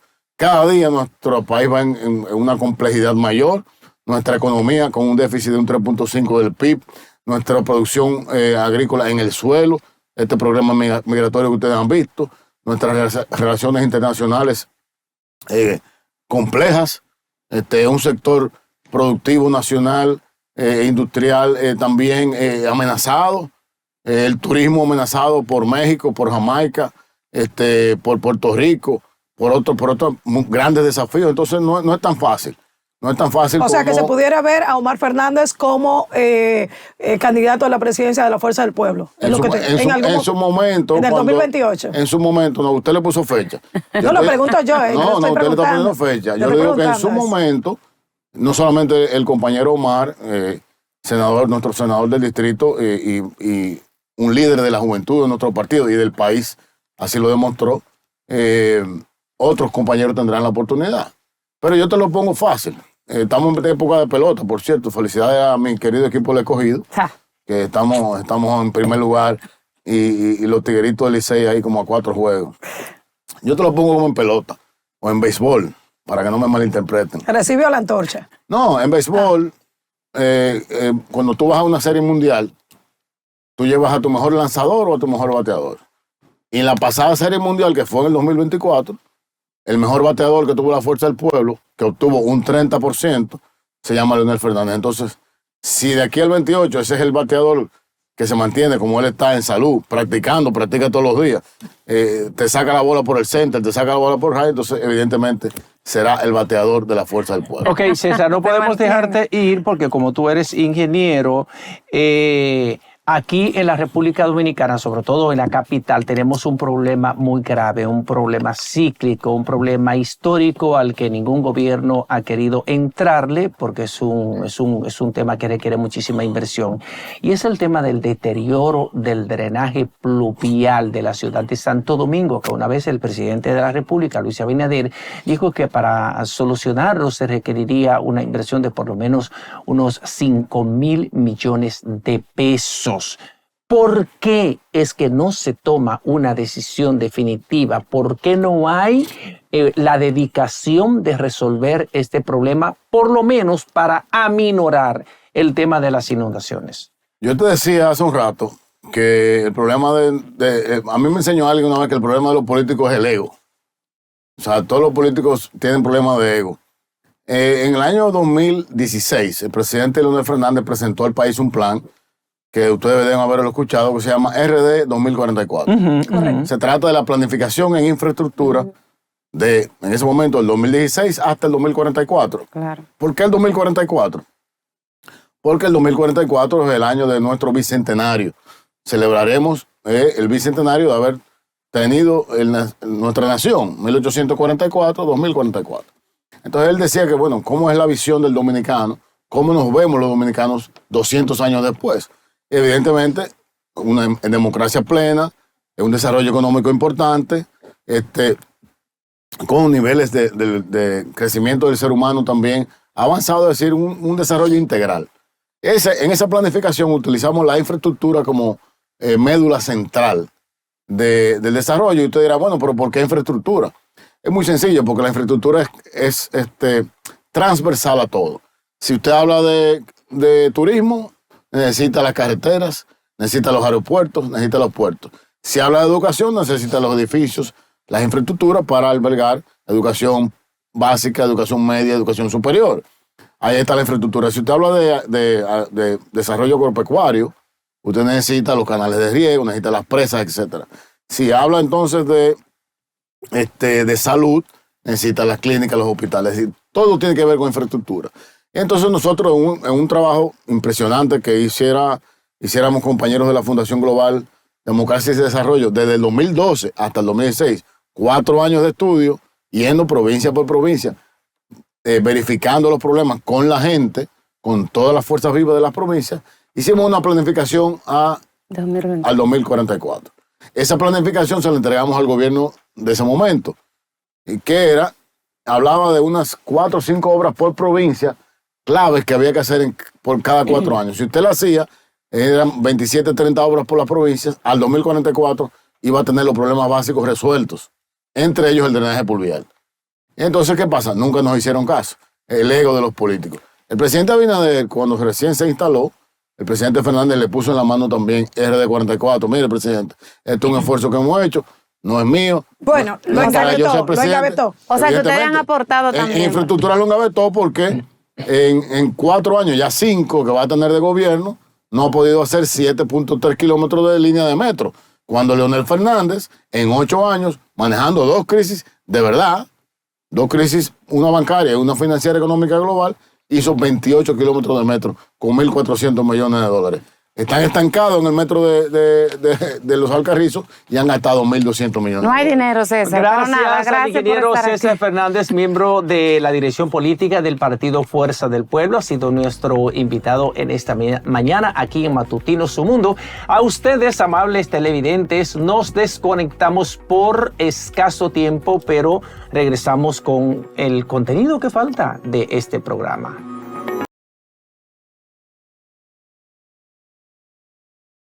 Seguimos en Matutino Su Mundo en este miércoles 13 de noviembre del año 2024. Hablábamos ahorita de la decisión de la Corte de Apelación de variar la medida de coerción que estaba consistente en prisión preventiva para Jochi Gómez, para Hugo Veras y para el señor Pedro Padovani, los involucrados en el proceso de investigación que lleva a cabo el Ministerio Público de la Operación Camaleón. Aquí tenemos al abogado de Jochi Gómez, porque ya Jochi Gómez está en su casa y queremos hablar con el doctor Carlos Balcácer por la vía telefónica. Buenos días, ¿cómo está, doctor? Buen día, un placer saber de ustedes. Adelante. El gusto es para nosotros. Sabemos que ya Jochi Gómez está en su casa. ¿Cómo fue lograda esta decisión tan rápida de canalizar el pago de la... Tuvo que pagar una fianza, ¿verdad? Explícanos eso. Ya está en su casa por eso. Sí, el procedimiento del pago de la fianza realmente deviene sencillo en cuanto al trámite burocrático, porque solamente se necesita no la sentencia íntegra o la resolución íntegra, sino la parte dispositiva, es decir, el primero, segundo, tercero, cuarto, etcétera. Y ya obtenida la copia, se va al banco de reservas en el número de cuenta perteneciente a la Procuraduría y se hace el depósito, en este caso en efectivo. El banco rinde un recibo, ese recibo se tramita nueva vez a la sede de la Corte y la Corte entonces, vía prisiones, envía entonces la orden de libertad. Eso se materializó cerca de las 6:30 de la tarde en el día de ayer. ¿Qué impacto, Balcácer, Ana Daisy Guerrero de este lado, qué impacto tiene la variación de esta medida de coerción para los imputados?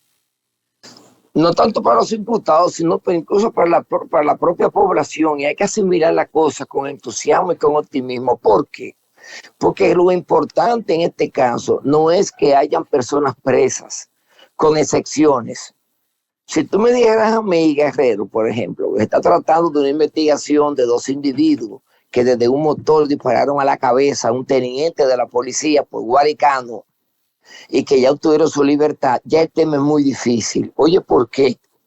Porque ahora mismo, si tú tomas el conglomerado de todas las personas investigadas, una, y acusadas otras, porque ya hay varios tramos procesales para todo ese conglomerado acusado de corrupción o investigado por corrupción, una persona todavía no se ha sustraído. Una.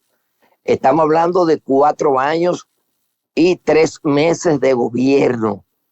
a partir de cuando se empezó la cruzada, ¿no?, de investigación y de represión contra los presuntos actos de corrupción. Entonces, si tenemos la certeza de que la persona indagada, ¿no?, en este caso Jochi, o la persona acusada, en este caso, por ejemplo, Alexis Medina, Dona Guerrero, no se han sustraído del proceso, no hay necesidad de prisión preventiva, porque lo que sí se necesita es que a la hora del juicio y que venga la condena, como pasó, por ejemplo, con el caso de los bancos. Yo tuve una imputada del caso Banco Mercantil, ella estuvo en libertad todo el tiempo. Cuando la condenaron, bueno, usted tiene que ir por donde el juez de la ejecución de la pena. Y esa persona fue formalmente, eso sí, llorando, pero había que ir. Y entró a la casa de Najayo Mujeres. Igual, y otro de ellos, y escúcheme esta anécdota rápido, le pidió al juez de la ejecución de la pena que le diera 10 días. ¿Y por qué? Porque voy a Najayo, voy a organizar la celda que va a ser la mía, porque fue condenado a 5 años, creo que fue apellido Aybar. Y le dieron 15 días, agarró, acondicionó su situación, su área, una ventana, le colocó hasta unas persianas nuevas, etcétera, tubería, agua, y se entregó, y cogió sus 5 años presos. Ese es el fin, al final, es el fin, valga la redundancia. Ahora, cuando haya de por sí un pequeño morbo, un deseo de envilecer y de martirizar al otro, es bueno, naturalmente, que usted esté presa o esté preso en lo que llega a una condena. Ok, en este caso, doctor Carlos Balcácer, en el caso, por ejemplo, de Hugo Veras y del señor Pedro Padovani, hubo una unanimidad en cuanto a variarle la medida de coerción consistente en prisión preventiva que pesaba sobre ellos. No así en el caso de Jochi Gómez, que hubo un voto disidente de parte de la presidenta de la segunda sala penal de la Corte de Apelación, la magistrada Isis Duarte, que no estaba de acuerdo con variarle la medida de coerción, con retirarle la prisión preventiva a Jochi Gómez. Esto de alguna manera hace pensar que ella entiende, intuye que él de alguna manera representa peligro para la integridad del proceso. Sí, eso es verdad. Ha hablado con mucha precisión tú. Ciertamente hubo unanimidad, es decir, los 3 jueces estaban de acuerdo en que no había fuga para Hugo Veras ni para Padovani. Pero en cuanto a Jochi, sí. ¿Pero por qué? Porque esa señora ha intervenido en actos propios de participación ciudadana. Ella, de las 3 veces que fue Jean Alain a la sala de ella, de las 3 veces, solamente a él le fue bien en una, que fue cuando le otorgaron los 2 días de labores. ¿Y por qué ella no subió ese día a estrados en cuanto a Jean Alain? Porque intuimos, qué extraño que ella no subió. El único día que Jean Alain en esa audiencia, en esa sala, le fue, vamos a llamarle bien. Naturalmente tenía una licencia y por eso a fortiori ella no fue. Ella tiene sus inclinaciones. Y mira, te estoy hablando que fue abogado de ella, No es Isis Duarte, ella se llama Isis Berenice Muñiz Almonte. Sí, Isis Muñiz. Sí, porque dijiste Isis Duarte. Ok, ella, Isis Duarte era la socióloga, que fue esposa de Juan Bolívar Díaz. Y no es un tema de denotarla a ella, Te sí. reitero, yo la representé a ella hace unos 7 años ante el Tribunal Constitucional en contra de 2 jueces, por cierto, que hoy me arrepiento. Balcácer, la sociedad el día de hoy ha criticado mucho la decisión de la variación de medida de coerción a esos imputados. ¿Qué opinión le merece? Bueno, una parte de la sociedad, naturalmente, una parte de la sociedad, por un lado, que tiene su morbo, una parte de la sociedad que no sabe lo siguiente, y por qué radicó el tema de la libertad de Jochi. Esa sociedad no sabe que Wilson Camacho y Peralta, dentro de los documentos que depositó en primer grado, porque venimos de primer grado, recuerden, donde fueron los 3 jueces a meter miedo. Wilson Camacho depositó 3 documentos. De los 3 documentos, 2 de ellos fueron 2 oficios. como de 3 y 4 páginas, cada uno. Y esos dos oficios fueron encontrados en el poder de Hochi. Y él dijo que Hochi estaba infiltrado en el Ministerio Público, en sede peligrosa como era PEPCA, lo cual era un peligro. Bien, pero ¿qué ocurre? Wilson Camacho, de olvidadizo, no sabía que ya teníamos esos documentos, porque esos dos documentos, dos oficios, habían sido depositados por él mismo en el TCA en ocasión de la litis de Transcorlatán contra el Intran, contra compra y contrataciones públicas, y depositamos en sede de primera instancia el depósito de él y una certificación del TCA. Entonces, ¿cómo es posible que tú le digas a la justicia y a la propia sociedad en sí de que esos documentos, es como que a ti te encuentran un cheque de esa emisora, por favor, y que digan que tú te infiltraste en la dirección de la emisora? Pues sí, el cheque es tuyo. Pero una cosa, Balcázar, es que lo que pasa es que yo vi a Hochi tan seguro. Él llegó a la audiencia y comenzó a saludar al Ministerio Público, a todas las personas que estaban ahí. O sea, él estaba seguro de que ya se iba a ir a la casa. No, mira, aquí en primer lugar, Hochi empezó saludando al Ministerio Público antes de caer preso, enviándole Twitter a Jenny Berenice. Y Jenny Berenice, te lo digo por esta vía, me llamó a mi teléfono. Carlos, ¿tú sigues siendo abogado de Hochi? Y yo, sí, almorcé con él antes de ayer. Dice ella, dile a él que nos vamos a reunir, que eso es verdad, pero en mi oficina. Y que el café no lo tomaremos al paso, pero en mi oficina. Él se lo decía ayer, cuando él iba allá donde Jenny, él allá, y debo decir esto en provecho de Jenny, Jenny le dispensó un trato a Hochi como si fuera un hijo de ella, para que tú estés claro, para que tú sepas. O sea, es un tema de Hochi. Hochi es una persona altamente cortés. Y ese saludo que tú viste, Hochi, en la televisión, también se lo ha dado Jean Alain Rodríguez Sánchez. Lo que pasa es que no ha llegado la oportunidad de captar esa fílmica. O sea, eso no es común, pero en ese tipo de personas que he visto ese trato y esa dispensa, no estaba seguro de que se iba a ir. No. Aquí nadie, porque el decir eso implica que ya tenemos un preacuerdo con una jueza que Participación Ciudadana la defiende mucho. Entonces, aquí estamos hablando. Entonces, Hugo nos dio el saludo y Hugo se fue a unanimidad. O sea, yo creo que el vaticinio realmente es muy fallido. Finalmente, doctor Carlos Balcázar, este parecería ser un caso que se extendería por mucho tiempo, parecería ser el anticipo de una larga batalla legal entre ustedes y el Ministerio Público, que va a insistir en probar los tipos penales que les atribuye a los procesados. ¿Cómo ve usted este panorama de este juicio? Sí. Antes que nada, antes de contestarte, brevísimo, ¿ustedes creen que es posible que una página conteniendo el nombre de 3 jueces que están en el portal, en un bolsillo, en una gaveta de un vehículo, usted entienda que eso constituye un acto preparatorio? No.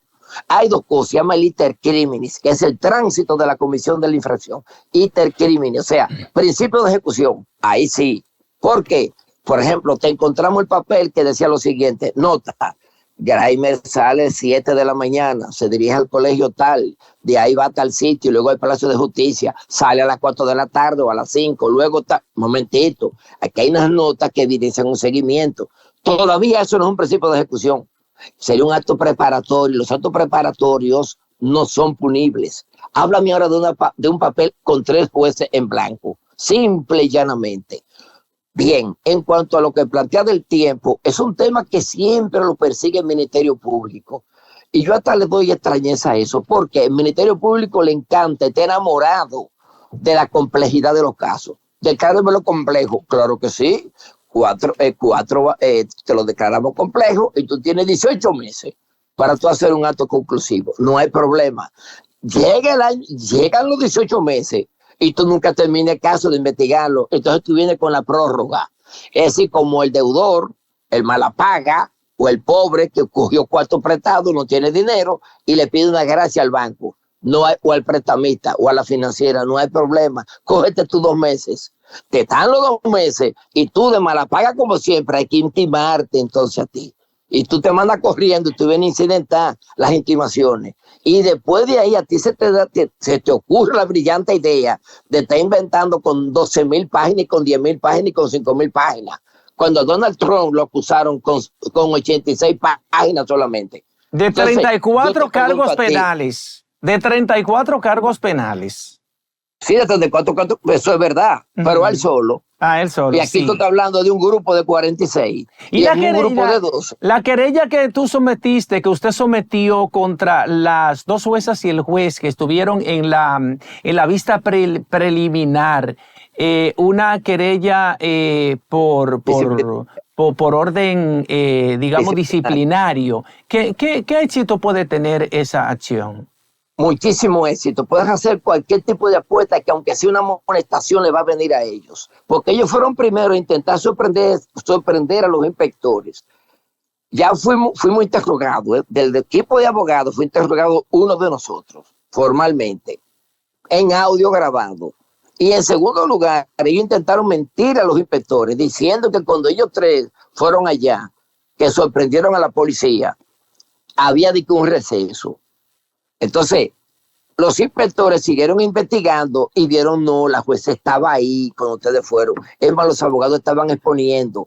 De manera que la investigación sigue y en los próximos días posiblemente me cursen invitación a mí para interrogarme a mí porque soy un testigo a cargo en contra de ellos. Y eso no se va a quedar así en base a esos tres jueces, que terminó prácticamente en un acto exitoso, porque por eso fue que la jueza se dejó impresionar por ello e hizo lo que no pudo haber hecho la corte, que fue no dejarse impresionar. Yo recuerdo que la presidenta Isis Muñiz, cuando empezó la audiencia, le dijo al policía, oficial, por favor, desalójame a todo el que está aquí presente y no me deje entrar a nadie. ¿Y eso es lo que hicieron? Por primera vez en la historia, le pusieron seguro a la puerta de la corte. Nunca la corte había hecho eso. O sea, saca a la gente, eso es verdad. Pero nunca el seguro. ¿Por qué? Porque tú puedes ir al baño al excusado. Tú podías pedir un permiso sin la defensa colegiada y tú volver otra vez y no estás tocando la puerta porque eso molesta e interrumpe. Le pusieron seguro a la puerta. Dirían ellos, nadie sabe si estos tres jueces, a pesar de lo que pasó, se atreven a presentarse otra vez aquí bajo el seudónimo o el entrecomillado de víctimas, cuando ellos en sí no son víctimas. Balcácer, mira, yo quiero entender algo, porque, o sea, yo soy una mujer de campo, yo soy de Cutupú, de La Lima, Vega. Cutupú, de allá de La Vega.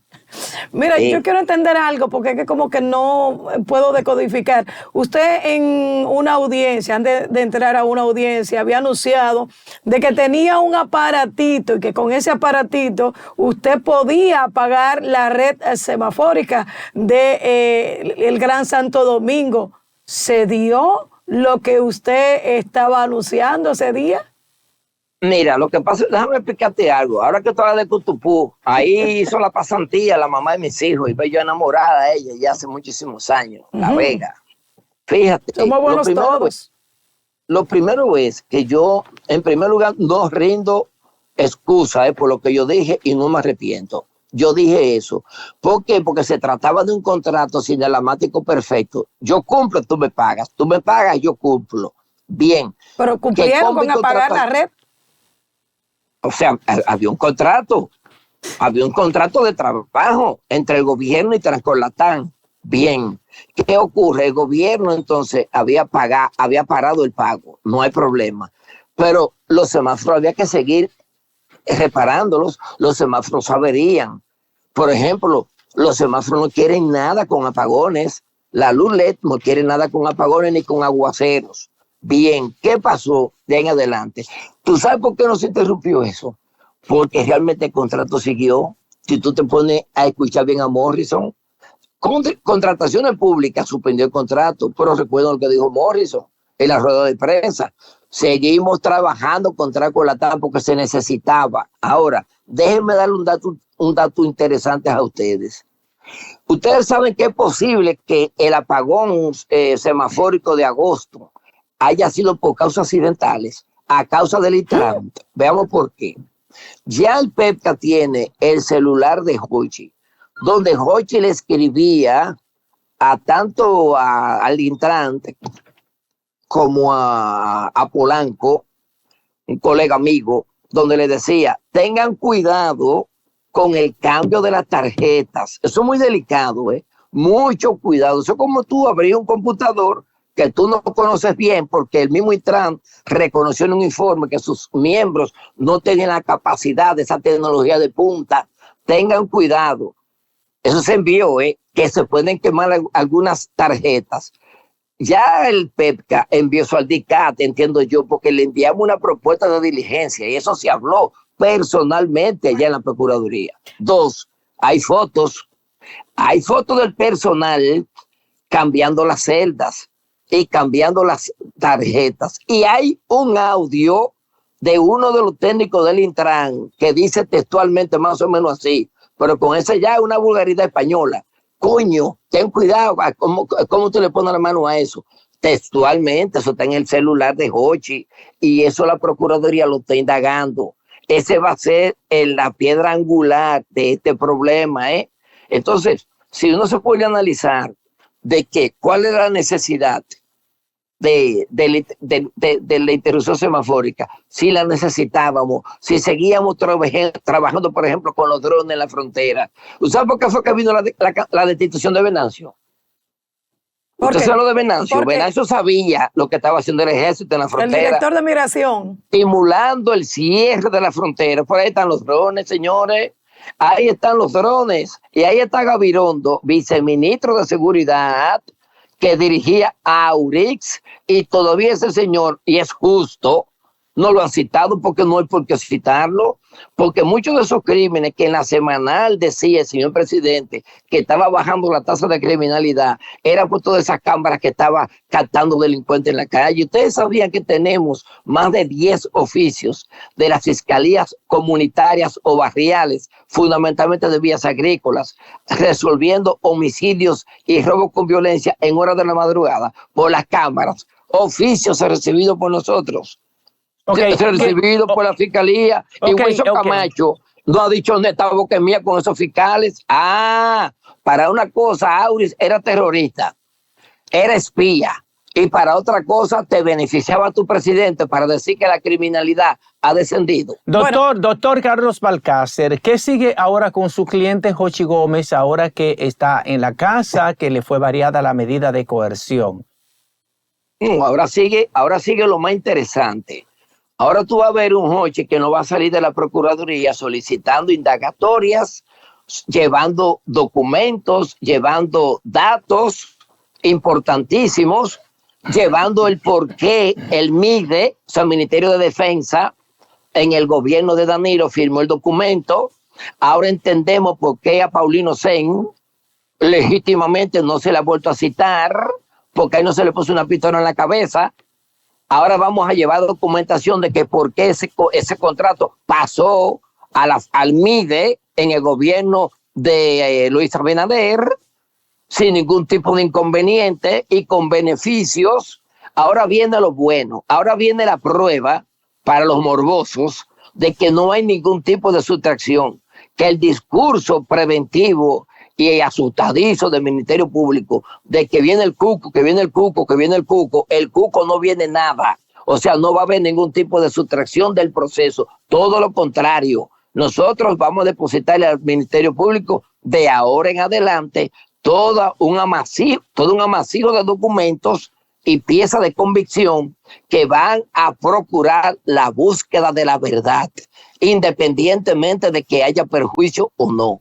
Eso es lo que viene ahora en adelante. Gracias, doctor. Teníamos al doctor Carlos Balcácer, abogado de Hochi Gómez. Gracias por disponer parte de su tiempo para nosotros aquí en Matutino Su Mundo. Continuamos con todos ustedes después de esta pausa comercial.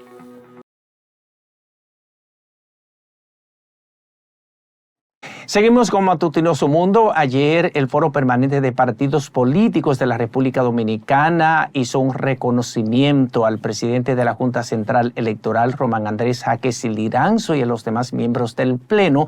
Esto por la extraordinaria y eficiente labor que realizaron durante el periodo 2020-2024, todo el trabajo de fortalecimiento institucional que hicieron en la Junta, haber garantizado unas elecciones transparentes, las más transparentes, íntegras y creíbles de la historia de la Junta Central Electoral. Allá estuvieron dirigentes de los partidos políticos, entre ellos el presidente del Partido Demócrata Institucional, el doctor Ismael Reyes, que tuvo palabras de reconocimiento para el presidente de la Junta. Veamos su discurso.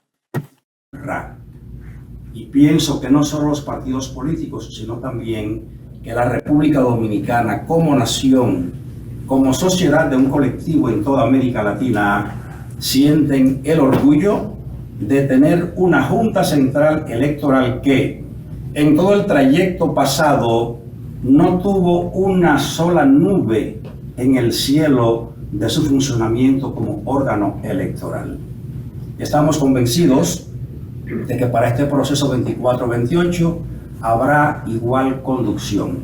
Por eso el FOPREDOM quiso preparar esta placa que estamos entregando a nombre de cada partido político que está aquí presente, algunos que no están presentes. Que haya menos el proceso electoral con menos incidencia o reincidencia, que vayan al Tribunal Superior Electoral. Eso muestra la confianza del ciudadano, de los políticos, y esto creo que justamente que el Foro Permanente de Partidos Políticos esté aquí significa que nosotros respaldamos esa gestión que usted ha hecho, pero que estamos más que convencidos que en el futuro y en este 2024-2028 también será así, y que los avances serán mucho más fructíferos para toda la nación. En este reconocimiento... Uno de los tantos reconocimientos que ha recibido el Pleno de la Junta Central Electoral, presidido por Román Andrés Jaques Liranzo, que a las 10 de la mañana serán juramentados el nuevo Pleno en el Senado de la República, y a las 11:30 de la mañana tomarán posesión en el auditorio de la Junta Central Electoral. Pero Ana Daisy, ahorita a las 10 de la mañana también hay una actividad importante de la Fundación del Paseo de las Estrellas que dirige el periodista Carlos Batista Matos, y es el reconocimiento a ese astro del béisbol dominicano de las grandes ligas, Albert Pujols. Eso va a ser en el Paseo de la Fama, que está ahí en la avenida Winston Churchill, y de aquí vamos para allá. Agradecemos a todos ustedes, amables televidentes, su sintonía. Nos despedimos por hoy, pero con el compromiso de estar juntos mañana a las 7 de la mañana aquí en Matutinoso Mundo. Feliz eres todo el día. Hasta la próxima.